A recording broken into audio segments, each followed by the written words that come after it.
right. Welcome to Crimes and Cocktails. This is a series that Signifyd puts on to talk about all the different ways and kind of fun stories that we encounter when we're dealing with professional fraud rings, with folks that steal financial information, for ill intent, and then kind of how to best combat that kind of information. We really try to make these engaging and interesting. There's a series of polls. We have some hot off the presses economic data. We have some fun examples of bad actors that we've helped foil. And so really looking forward to the discussion today. Hope you find it interesting.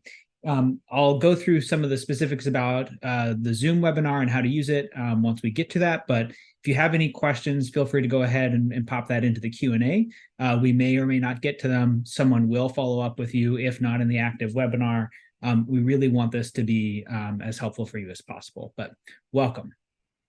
So I'm Bennett. I am the Chief Customer Officer at Signifyd, and I'm responsible for our end-to-end customer journey for our smallest clients who might use Shopify or WooCommerce, all the way up to the largest retailers in the world like Walmart and eBay. And so really enjoy these conversations, learning from our merchant base and our financial partners and our e-commerce ecosystem partners.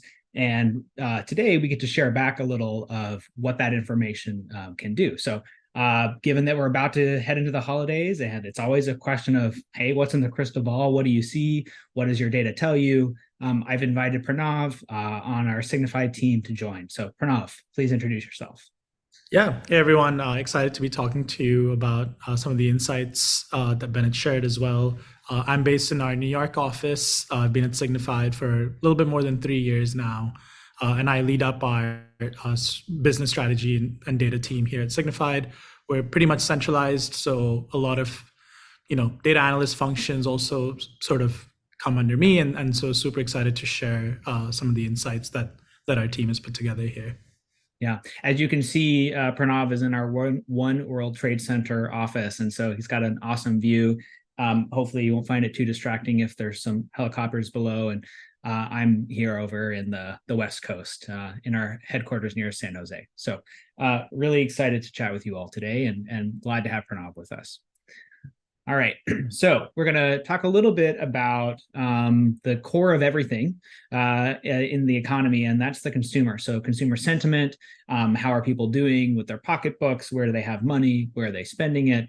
How do they feel? And then also kind of what are they doing because they don't feel so good? And the savings rate is at the lowest it's been in a long time. So if people are feeling the pinch, it means that people are looking for ways to maybe take advantage of retailers. There's a whole host of trends that we want to talk about and ways that people are doing that. Stepping back a little bit, we're going to give some insight into what we expect to happen this holidays, and then just a little taste of some specifics of 2 examples of some folks that fraudster, abuser, wanting to take advantage of the system, and we helped catch those folks, and just some really concrete examples and stories that hopefully you'll find interesting. If we have time, we will do a QA and a wrap up. So again, if you have any questions, feel free to pop them into the chat, and there'll be some polls, which we're actually going to head into right now. So if we could get the first poll up, please. First poll question is, what new strategies are you planning to do for this holiday season? And so the options are loyalty programs, kind of launching those or strengthening those, promotions, discounts, maybe lengthening the sales season earlier into October, targeting new customers, launching new channels, or innovation in omnichannel. So this is a multi-choice. So if you have initiatives that are working on any of these, give us a sense of which one of those you're going to be focusing on. So that poll will stay open, maybe another 30 seconds, 45 seconds. So please get your answers in.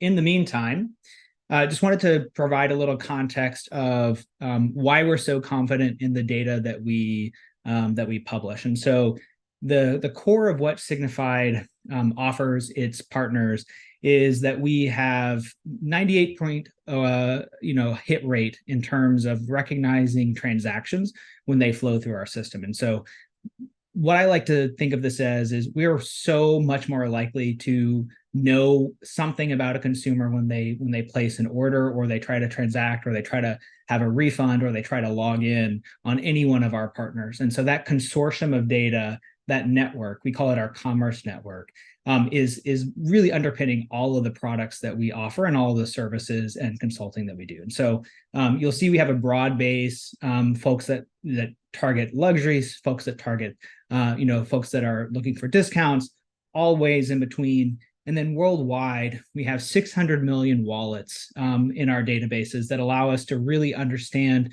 the intricacies of how is that consumer trying to transact in an online environment. And so we take this data and we use it for good. We say, hey, this is a bad actor, don't allow them to transact. This is a good actor, let them go through, roll out the red carpet, let them have a free refund, do all this stuff. This is a good customer for you. And so that might be a brand new person to our client, but they're kind of a known quantity to us. And so a lot of our data that we're going to talk about today is going to leverage this transactional data that we see, this gross merchandise value that we see flowing through our systems. Then we're going to augment it with some stuff from McKinsey and other folks, Adobe, for example, of like who else puts out some really good data, and then kind of compare, contrast, and see what we have. As I mentioned, the state of the consumer is the primary focus of where we're looking at in terms of the data from that perspective. And so if we advance to the next slide, we have some interesting data points about what it means when consumers' savings are really focused on the COVID bump. You can see a huge spike here in 20 and 21 when we had the median household income for below 50K really had kind of savings rate that was indexed to before COVID. And so you see the lower income households were able to really save a lot during that bump. And then the savings rates across the board from 21 have kind of leveled off to kind of come down. And so I think that this is really causing a pinch in the consumers. It's what we're seeing in terms of consumer sentiment. It's what we're seeing in response to inflation, all the different agencies around the world raising interest rates. And so ultimately what that means is consumers are saying that they're going to spend 61% of folks said they would spend more on groceries this year than last. And so that's a crazy stat in historical context. And so this is for the first time we're projecting a decline for some folks in terms of the spend. And so I think that the savings rate is kind of bottoming out back to 2019 levels from that perspective. I think just to chime in as well, we did receive the CPI numbers this morning, and I think as everyone probably has seen already, inflation's cooling, but it's not cooling at a fast enough rate, I guess. August was about the highest monthly increase it's been compared to July. It was 0.6% higher. So I think one thing to add as well on this sort of more cautious customer is how I think everyone in the economy is going to kind of see how the Fed's going to react. And I think their next meeting is around the time of the holidays. So it will be interesting to see the sort of moves they take because, while it's cooling, it's not probably cooling as fast as analysts and economists are expecting. Yeah, it went from a perhaps no action to a 50-50 coin flip. And if we bump forward, it's oftentimes the case that consumers say they're going to do something and then they don't actually do it. And that's the difference between sentiment and economic data. But what we're actually seeing is, grocery spending is up pretty substantially in terms of dollars spent.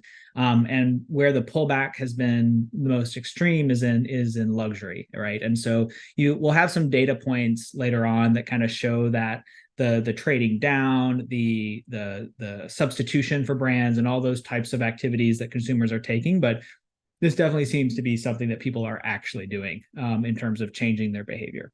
So we jump into the next poll question.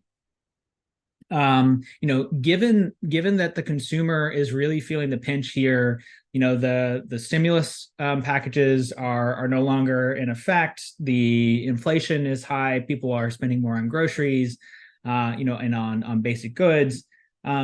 We see a pretty substantial increase in fraudulent activity and especially in abusive behavior from formerly, totally good consumers. So what do you expect to see, or what have you seen kind of on an increased kind of attack vector for your organization? Account takeovers, payment frauds, consumer abuse, buy online, pickup in store, so omni-channel related. So maybe kind of switching out there or not returning something in the store, return fraud or refund fraud, requesting a refund and getting one without doing that, or something else that you're kind of seeing. Very curious what types of abuse or losses you've seen and expect to see this holiday season. So we'll give people a few moments to answer that poll. And there's a question of, will we share the slides? And yes, the slides will be available and the recording will be posted, and you'll definitely be able to get that. All right. So if we bump forward a slide, so we have the takeaway here is, yes, consumers are feeling the pinch and they are turning to ways to get things even if they can't afford them. And so formerly good folks are changing the way that they deal with brands. And I think one of the most fascinating things is people will tell us that they will steal from a retailer. And that always blows my mind. So if we bump forward one slide, and then we'll close the poll after we talk through this next one. There's lots of different ways to describe consumer abuse. And, I work with grocery, giants. I work with small, mom and pops that make their own, items and then sell them on Shopify. Work with the largest retailers that have marketplaces and all different kinds of sellers. So we see kind of the whole gamut of retail, and, online only, in-store only, omni-channel experience, and the plethora of ways that people can recognize a loss is fascinating. So what we've tried to do is kind of put names to the behaviors. And so one of the things that you can do, and this is kind of starting with like the easiest to detect to the hardest to detect. And so if we look at significantly not as described or item not received, these are variants of an increase in the consumers claiming, hey, the product that I got is not what I thought it was, right? It's the wrong color. It doesn't fit well. It doesn't look like it did on the site. Hey, it arrived broken, all those types of things. And so retailers might have in the past offered an affirmative refund, right? Saying, oh, so sorry it arrived in that way, or so sorry that we sent you the wrong thing, even if we don't know if we did or not. Here, we'll send you another one, or we'll proactively offer you a refund. Similarly, item not received is basically, I didn't get it, but it could be way more sophisticated than that, right? It could be, oh, it arrived, but it was stolen. Oh, FedEx delivered it to the wrong place. Somebody else picked it up. Oh, it arrived, and all of those types of any kind of logistics related issues. And so again, they want a refund. I didn't get the item, but they actually did. And then so maybe they get two for the price of one, and then they sell one, and then it's effectively free. You can see how this is maybe not as efficient as pure financial crime where you steal a payment instrument, but it's also way less risky. And it's also available and part of a normal refund process or return process or customer appeasement process that every retailer has been pressured into providing, because the American consumer, the European consumer, all of the folks in these developed economies are conditioned to having excellent refund experiences and excellent kind of appeasement opportunities from the best in class. So in order to compete with that, you have to offer these types of things. How do you do it intelligently is, of course, the question.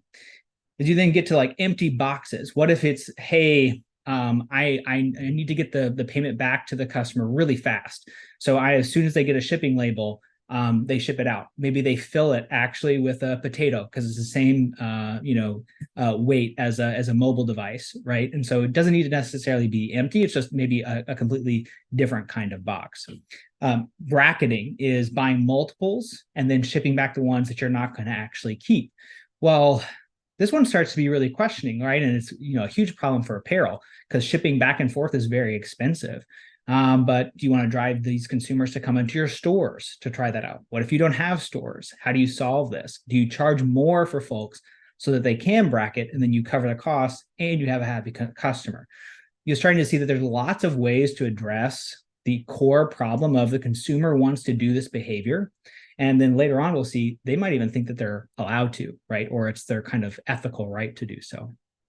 These next two are less ethical. The switch and ship, where it's you affirmatively will downgrade or change out some of the parts. Really common in consumer electronics, where you're selling high-end gear, maybe graphics cards, and then switching those out. And then wardrobing is where you're saying, hey, I'm going to buy this really high-end thing, use it once, and then return it from that perspective. All of these can be abstracted to, I'm issuing my customer short-term credit in the sense of I'm saying, yep, I trust you enough that what you're saying is true. I'm going to give you money back, or I'm going to give you another item, or I'm going to give you money as soon as you tell me that it's a problem, and I'll trust that you'll get it back to me. You're issuing some form of credit to them.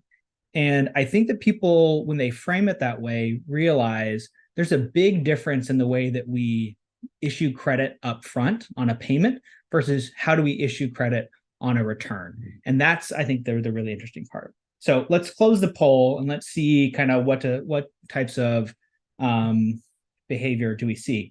So we see huge amounts of folks, 70% think that payment fraud is going to increase. That's, of course, Signifyd's core product. And then return fraud, or taking advantage of all of anything on this page, I'd say is at 50%, right? And then the others, consumer abuse is next in the pack. But really, people are worried about payment fraud, and I've abstracted this to reverse logistics fraud. So I think that aligns. If we bump forward a slide, this just fascinates me. This next one, focusing on the content on the right. These are people that will tell us in response to our directly asking, hey, what have you done? To a retailer that you've worked with. 20% have lied about a package not arriving. 20% claimed that an order was unsatisfactory, even though it was. 25% said, you know what, I want a refund on this thing, even though it's good, because I know that you will give me a refund and I'll keep it because it's not worth, I know what your refund policy is, right? So they're effectively getting the item for free.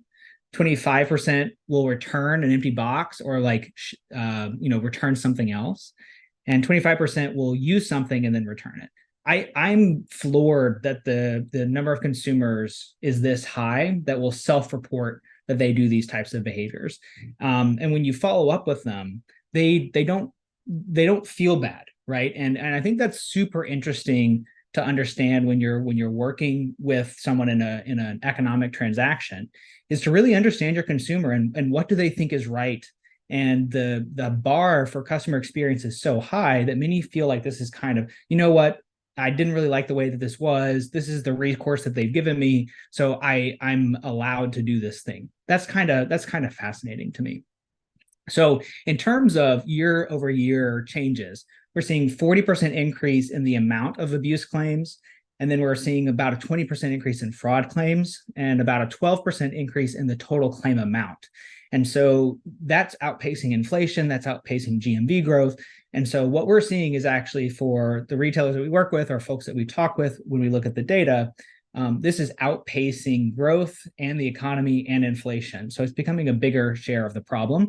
And it's not just an online issue as well. When we look at where else in the ecosystem this is happening, it's also happening in store. So that tells us it's the consumer that's the problem. If we bump forward a slide.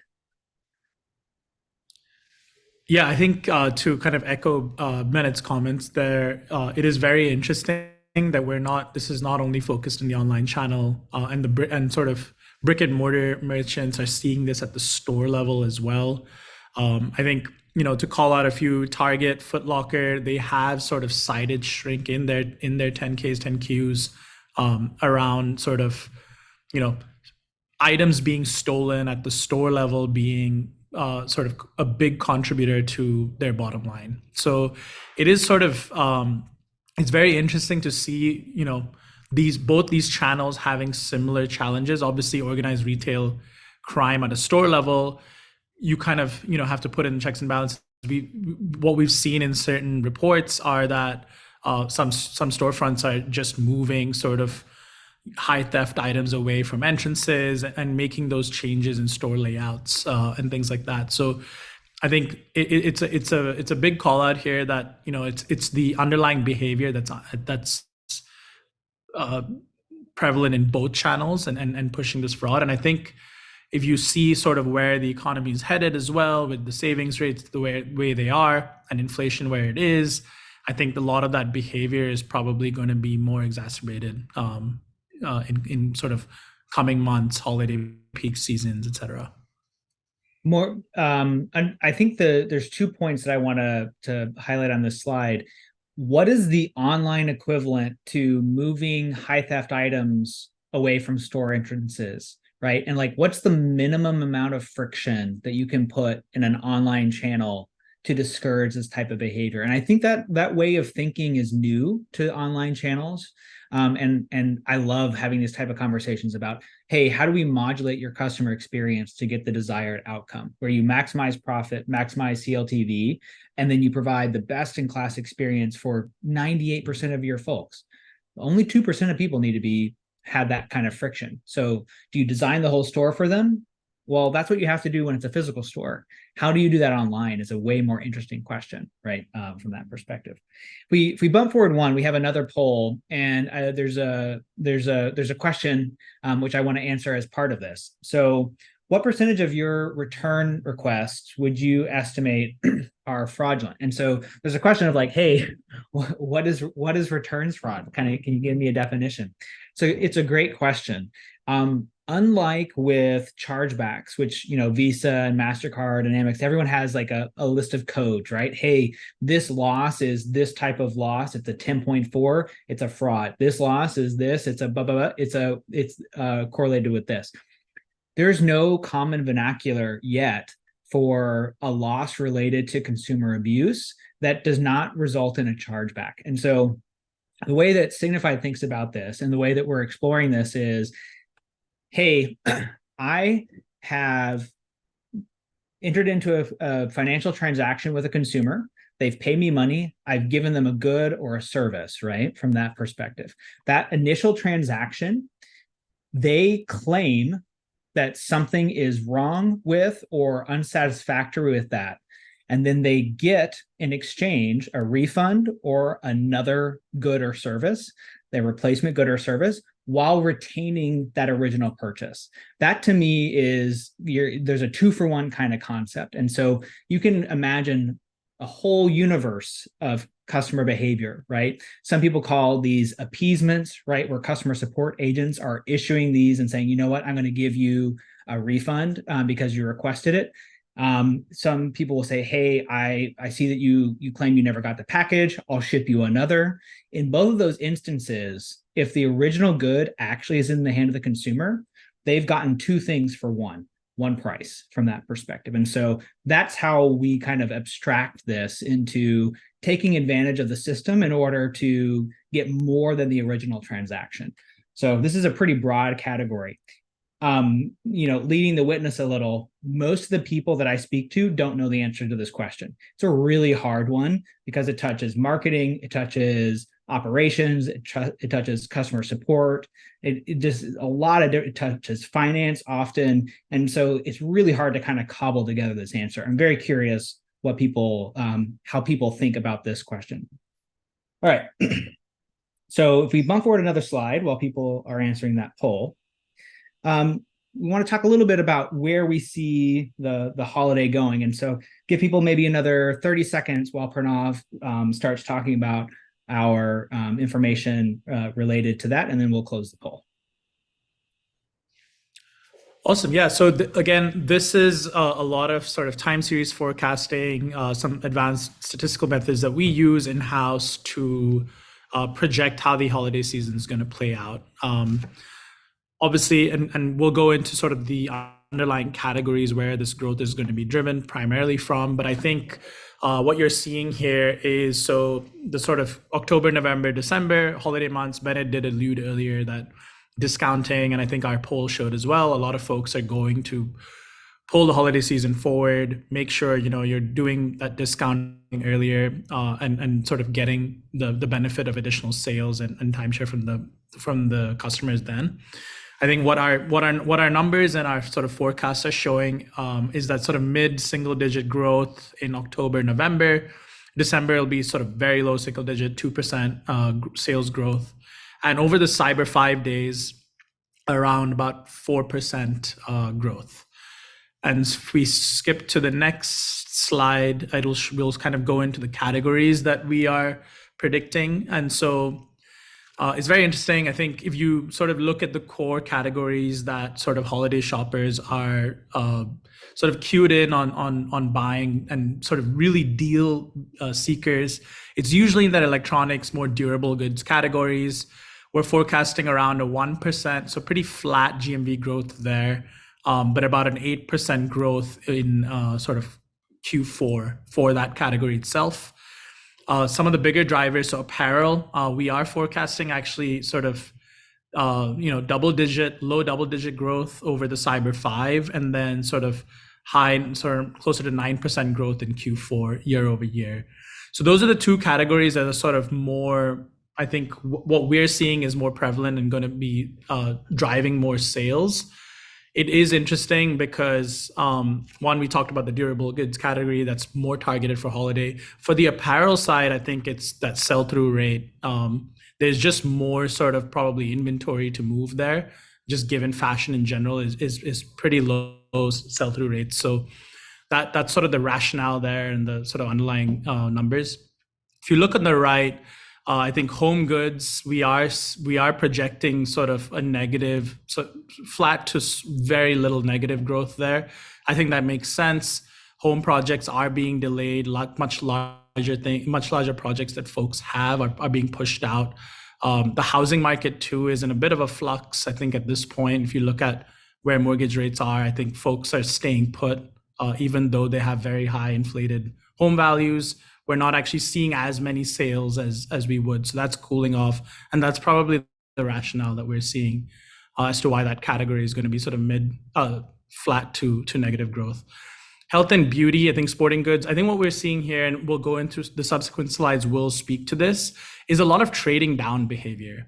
And I think you're seeing that with just, AOV is staying about flat with transactions growing. So the mix is moved towards goods that are lower in price, which kind of resonates with the theme that we've been talking here about, mainly around, the consumer is much more sort of hamstrung. The broader macro environment is making them like more cautious and deal seekers, and loyalty is going to be much harder to get in this environment. And so they're going to be pushing down on even sporting goods, health and wellness.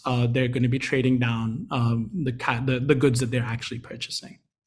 So that's what our sort of numbers are predicting.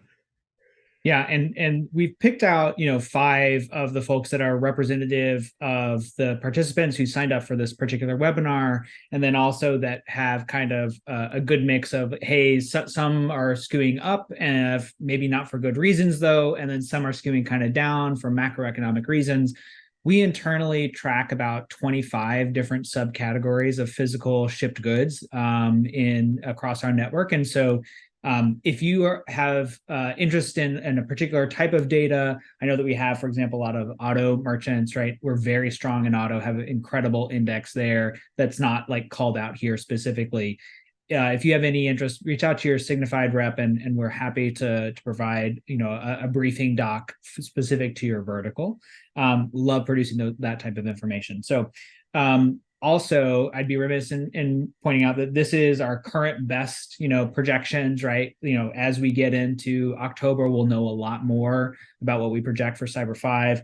These are live on Signifyd's website in holiday data reporting. You just do Signifyd, holiday, and you'll get right there. But we'll of course share that in the link as well. If we can get the last poll results up, that would be great.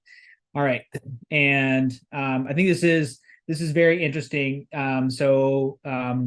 Folks feel pretty confident that maybe like 0 to 5% of their returns are fraudulent, and then another 6 to 10% have about 15%. And then some people estimate 15 to 20% of their returns are fraudulent, and so that's a pretty big chunk of 0 to 20%. We find 8 to 10% when we actually look at the data and dig into categorizing, and that's fluctuates up and down based on the different verticals, of course, but 8% on average is what we see in terms of that. But a full 20% of folks who join this webinar aren't sure, and I think that that's a really honest, interesting answer. And again, if you want us to help kind of figure out, hey, what is that number and should we care about it? Can we align some resources around it? I'm happy to do that. So let's pop up the next poll. So we shared a little bit of next poll, next slide, actually, if we could. And so the next and last poll, we showed you a little bit of kind of what we expect our projections to be. And so just curious how folks are feeling. How do you feel your 2023 holiday sales will compare to 2022? And so much better, flat, worse, or much worse. Very, very curious how people are feeling after that. And then, as Pranav mentioned, we have a few more slides with some really interesting information about consumer behavior specifics. And hopefully that will help you figure out, hey, what do I highlight on my homepage? What should I be offering deals? Probably. How do I want to be doing that kind of behavior? What is in the minds of consumers generally? And hopefully we can help with a little bit of that. So let's keep that poll open while Pranav starts talking about the next slide. Awesome. So I think this is somewhat what we had alluded to earlier. What we're seeing is that order values, so your typical AOV, is staying mainly flat. If you look at it just year over year, we're seeing around only about a 1% change in AOV. In the most recent month of August, that was actually down 4%. But you look at the cart size on the right, so this is just how many items are in the cart. That's been increasing year over year. That's sort of year to date, it's about 7% up. So I think if you look at the sort of dynamics here, it's pretty clear that customers are trading down. They are. I think we talked a little bit about the grocery versus luxury slide earlier that spoke to, hey, what consumers are buying more staples online. We know that, and that's trending upwards. But I think we're seeing that happen in general in categories as well, where the consumer is purchasing, is way more deal sensitive, deal seeking, and that's kind of speaking in the data here. So I think it's very interesting when you add on factors like discounting and when those sort of when you as a retailer should be discounting versus not, and which categories or items you're going to offer those discounts on. For example, doing that in a much more staple product where your margins are already razor thin is much more difficult to create a sustainable business around than when you have margin to play with in those higher sort of ASP, more durable goods categories where shipping plus the margin of the product itself isn't eating into that. So I think this is what we're seeing overall, and I think the next slide, which Bennett will speak to, goes into a little bit around the discount code usage itself. Yeah, and so this is fascinating to me because we've tracked this metric for much longer than this graph shows, but it's been pretty stable where like the step up in promotions, the use of promotions. So last year is the yellow line here, dark blue is this year. And so you can see, call it a 2%, steady increase in the application of a promotion or a discount code to a SKU. And so taking a step back, I mentioned at the top kind of where our data is coming from. I think it's really interesting because a lot of the pricing data that you'll see from others is related to what something is listed at, right? And so, oh, like you could buy this item at this price on this site, right? Scraping data, right? Fairly easy to come by. What's much harder is knowing what actually sold. At what price did it sell and how many units did it sell at that price.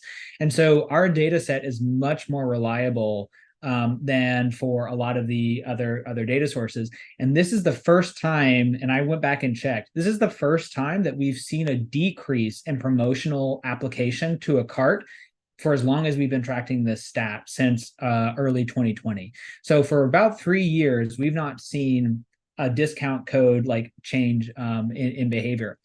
I have done several of these webinars. I've done several briefings with analysts, with bankers, with retailers, and I said, this has got to cap out somewhere. Like, to Pranav's point, like, profitability is going to come on these retailers' minds. You can't offer a discount on 25% of your carts. Like that might work for like a heavily promotional like site where that's your whole idea. That's a part of your DNA. But for many retailers, that's not. And so I think that some of the things that are really interesting to think about is if consumers are price sensitive and consumers want a deal and consumers are willing to wait, I'm very curious about the folks that are going to be able to say, hey, here's our top of the line item, and show you that, anchor on that. Let me show you something that is just about as good, but is much more discounted and maybe at a better profit margin for the merchant. And so you kind of anchor people as they land. You see the shiny new thing. If someone's not price sensitive, maybe they go for it.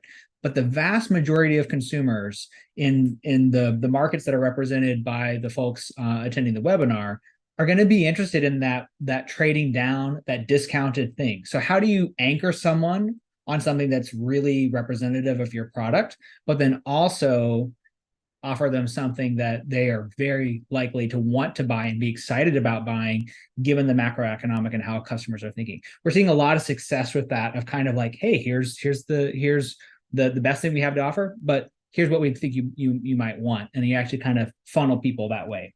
So the psychology of the consumer is fascinating to me.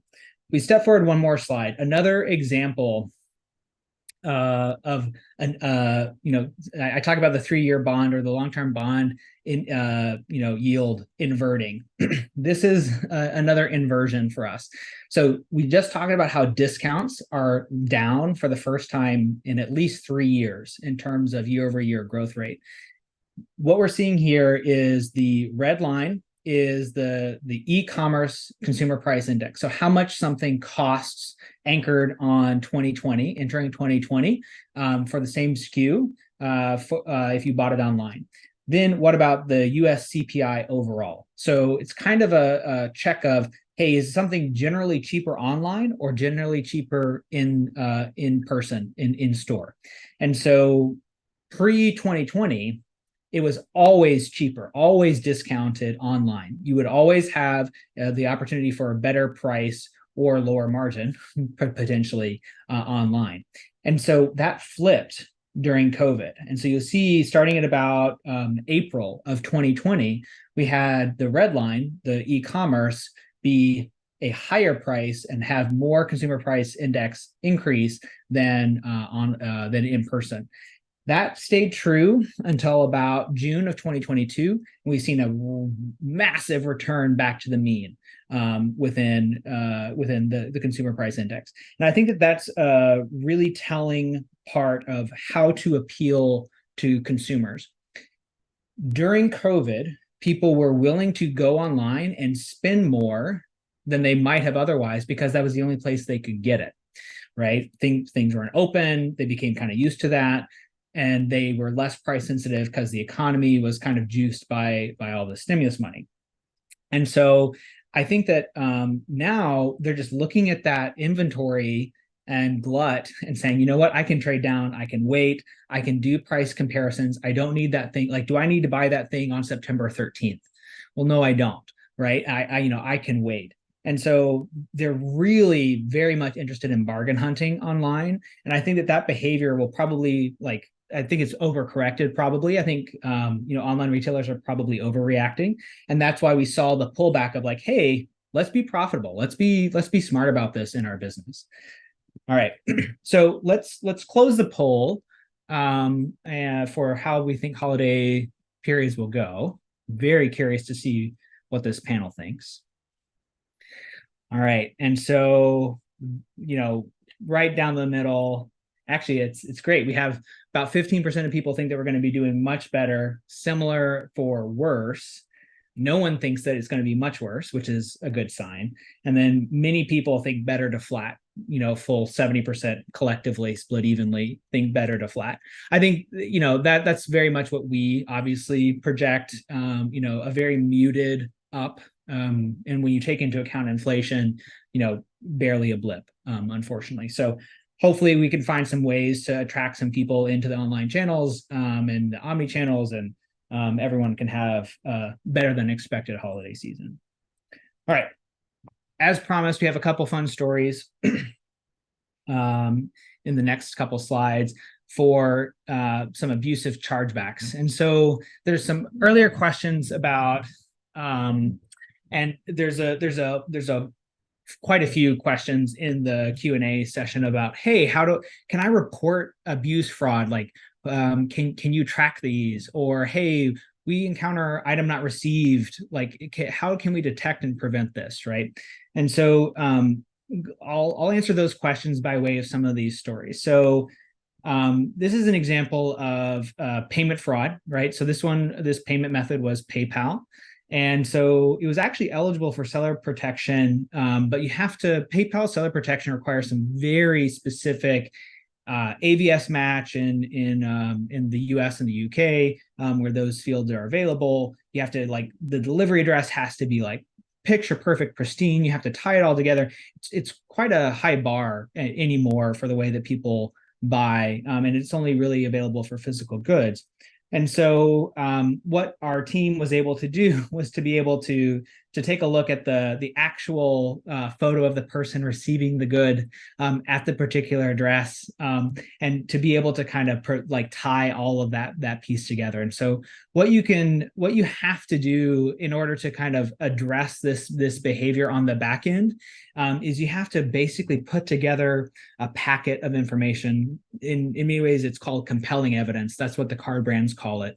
And you provide that compelling evidence in a particular set of format. It's a little bit like a brief or a memo, and then you say, hey, here's my argument. This is what the buyer bought. This is where they bought it. This is how it was delivered. Here's proof it was delivered. Here's proof that it's the person that was making it. And so meeting the criteria for that is very difficult. And PayPal, of course, is a multifaceted organization that has consumers as clients and it has merchants as clients.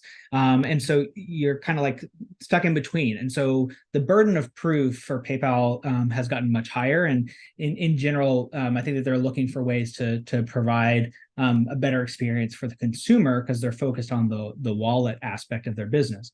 So all that is to say, this is an example of the type of evidence that you need to be able to gather on your side in a timely manner and then supply back to that particular payment instrument. If you have PayPal and you have Klarna and you have Afterpay and you have all different types of credit card and you're all et cetera, et cetera, et cetera, there can be a lot of complexity in making sure that the evidence is right, that you're providing, and the timeline is right for whatever that payment instrument is.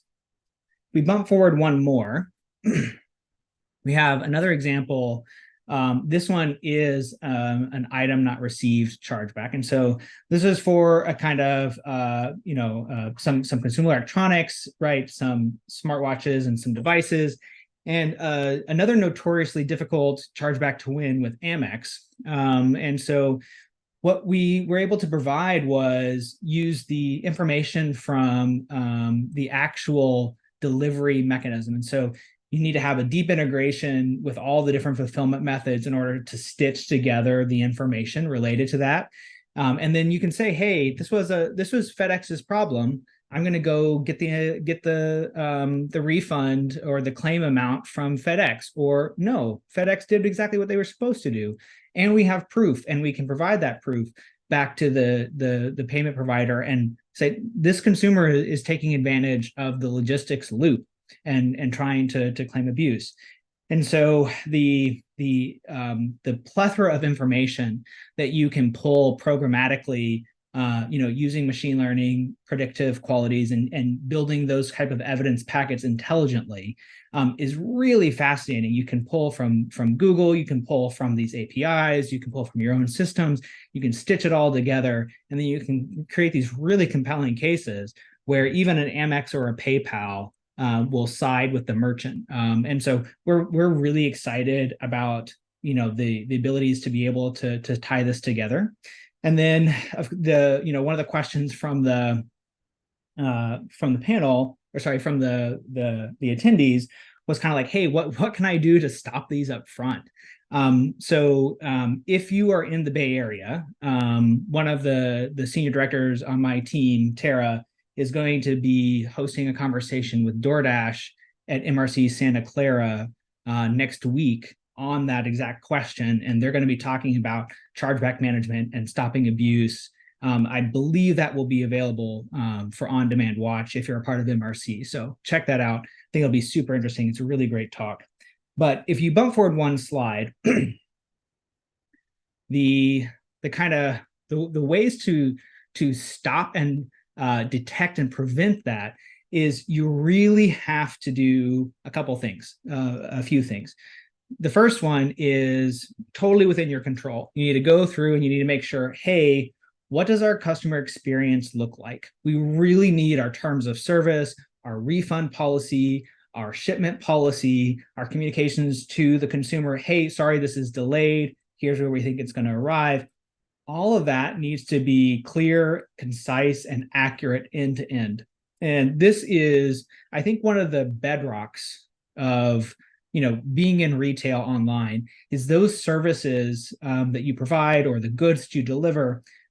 Consumers really crave clarity and contextual clarity about that particular thing. This is the key thing that a payment provider is going to look for if there is a dispute. Did you tell the consumer like what they were signing up for? If so, you're way more likely to be able to enforce your own policies from that perspective. The next one is, if you are trying to stop this behavior, prevent it up front, or to discourage it on the back end, it's getting really hard to do so with human intervention. You can train a chatbot using ChatGPT, and you say, hey, I want a refund from this retailer. It needs to have these components to the request. You could, right now, go and submit 100 refund requests that all look perfectly legitimate for all orders that were placed in the last hour, and they would be formatted slightly differently. This is a nightmare scenario. There's a reason that that the artificial intelligence, machine learning kind of symposium is going on right now. The fraudsters don't have these rules. They are using these tools to be able to do that.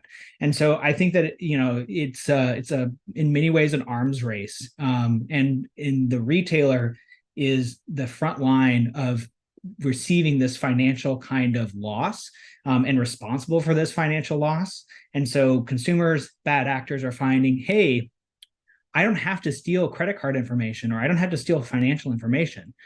If I can just take advantage of somebody's refund policy and they will give me the item back or give me my money back every single time, I can start to do this at scale.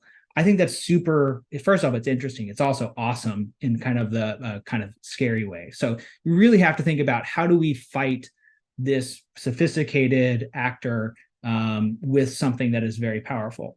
Last one is, you really need to look at for additional expertise. Visa offers consulting on this. The payment networks provide consulting on this. Your PSP should provide that. Signifyd obviously has the expertise, and we provide this service to a lot of folks. But it's expensive to stay up to date on all of these different regulations, on all of the different things that are moving. Visa recently changed their regs. PayPal changes its policies relatively frequently. Keeping up is an investment. And so if you need to, looking for external advice can be very helpful. All right. So where can we get some extra information? Move on to the next slide. We have the State of Commerce report, which has a lot of this information, has a lot more detail. It's tens of dozens of pages of really great context. You can find this on our website. The holiday pulse tracker is already live. As we mentioned, it's going to be providing information in real time as we get more information and closer to the holidays. You can track that information there.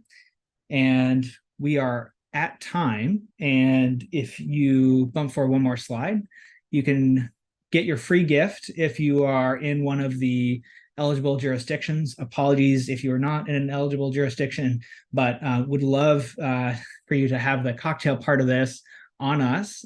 Super fun. Love sharing our clients and our customers, products with you all. And so please, if you have any questions, reach out. You can reach out at Bennett at Signifyd, signifyd.com, or to your Signifyd rep. Really love these conversations. Thanks so much for the questions. And I hope everyone's right and we have a slightly better than expected holiday season. Thanks, everyone.